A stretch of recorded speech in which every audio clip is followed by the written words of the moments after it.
relação com o Eduardo Viveiros de Castro é bem engraçada, porque ela começa no Twitter, né? Para vocês verem como as redes sociais também, né, abrem portas. Eu nunca vou esquecer um dia em que eu abro o Twitter e está lá, o Eduardo Viveiros de Castro segue você. Né? Me lembro que eu cheguei pro Eduardo Sterzi, que meu marido disse, tu nem sabe, o Eduardo Viveiros de Castro está me seguindo no Twitter. Ele disse, e a mim também. E eu disse, que loucura.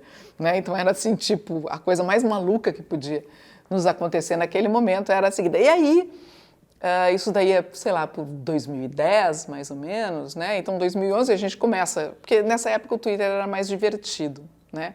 Era tipo uma mesa de bar em que a gente ficava, né? Ficava conversando, né? A gente botava, sei lá, tinha algum mote para alguma coisa e a gente ficava trocando ideias, né? E um dia eu recebo um e-mail do Eduardo Viveiros de Castro, que era assim, tipo, né? Amigo de Twitter.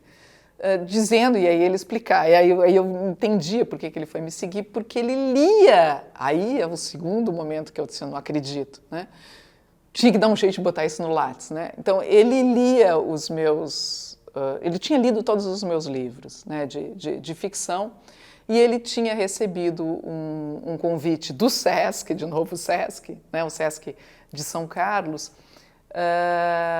para desenvolver um projeto que se chamava Ler Ciência. Né? E como é que é esse projeto? Ele que recebeu, ele como cientista, recebeu esse convite e a ideia do projeto era, isso que ele me explicava, pegar uma teoria científica, no caso o perspectivismo ameríndio, e transformar num livro para criança, né? Numa história. Não era a teoria, não é para fazer um livro didático, era para fazer uma história, né?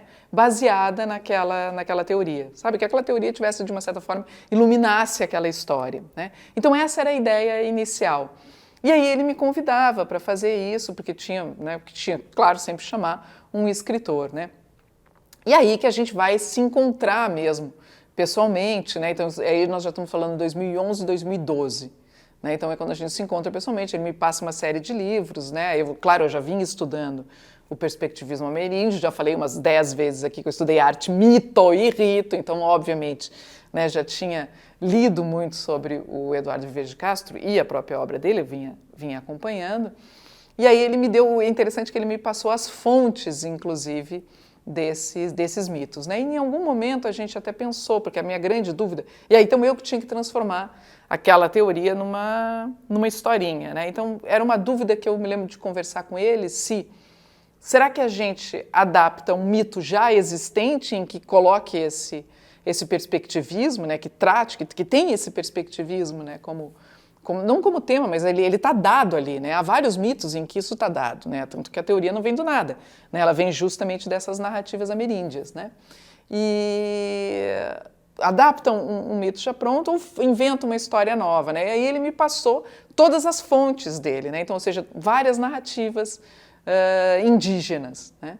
E aí eu fui ler e era assim, a maioria com estupro, né? Isso eram as coisas mais leves. Estupro, assassinato, gente que perde a cabeça, etc e tal, né? E aí eu voltei e disse, acho que vai ser difícil adaptar, né, para criança um mito já existente, então daí veio a proposta de fazer uma história nova, né, em que trouxesse essa ideia né, que tentasse desenvolver essa ideia do perspectivismo ameríndio, né? Então aí eu pensei nessa história do Joaci, né? Cujo nome quer dizer aquele que tem sede, né? O Joaci que está bebendo água, né? E aí ouve uma voz, né? Porque claro, eu já tinha lido um monte de narrativa, eu sabia como é que se desenvolviam esses mitos, né? Essa voz que é ouvida de algum lugar, as coisas que porque no final ele está sonhando, mas também isso é uma coisa que a gente aprende lendo as narrativas dos mitos indígenas, que o sonho ele traz transformações, né? O sonho o que você sonha tem decorrência na sua vida depois, né? Então ele altera depois a vida dessa pessoa, não é simplesmente um sonho, né? Então trazendo todos esses elementos que eu tinha aprendido ali e tentando jogar com esse perspectivismo, né? A onça que não reconhece, né? Etc e tal. Então foi um trabalho ali junto com o Viveiros, aí depois, claro, o texto pronto, mandar para ele para ver se está funcionando ou não, e é engraçado que a coisa mais difícil foi fazer a última ilustração, porque a gente tinha que chamar um ilustrador, né? Aí foi eu que sugeri o Fernando Vilela, E a grande dúvida era fazer a última ilustração, né, em que o Joaci se vê como onça. Porque a questão é como é que essa onça vai ser diferente daquela outra. É muito fácil resolver, né? É aí que a gente nota que com as palavras é fácil resolver, o problema é quando vai mostrar sem ser evidente. Né? Então daí que o Fernando saiu com aquela solução de fazer a onça com as pinturas que o Joaci tinha, né? As pinturas corporais.